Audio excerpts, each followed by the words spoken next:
No niin, sitten tehdään mustille vähän säätöjä.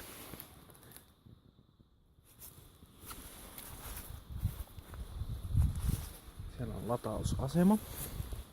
Pysäytin mustan tähän ja sitten aloitan kansia. Tänne laitetaan PIN-koodi. Sitä nyt en näytä. Eli PIN-koodilla estetään se, että tätä ei saa varastettua. No niin, nyt jos painattaa starttia, niin se lähtee leikkaamaan, mutta voitaisiin lähettää tässä vähän. Tässä on ajastin, eli siitä laitetaan milloin halutaan, että leikkuri leikkaa. Tämä on nyt laitettu leikkaamaan 5 päivänä viikossa. Siihen ei tehdä muutoksia.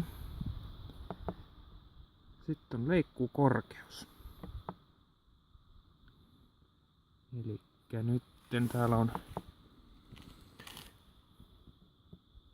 maksimikorkeus,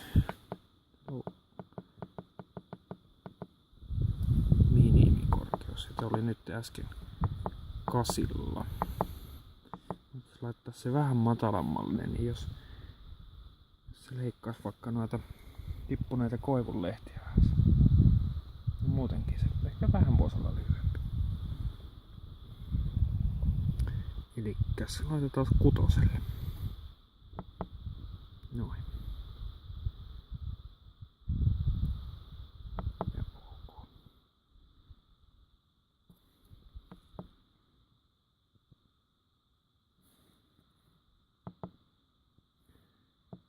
No niin.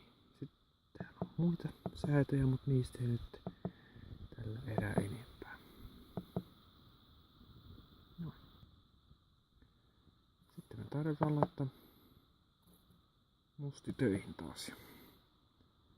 Suljetaan luukku, niin lähtee toimintaan. Nyt säätyy korkeus.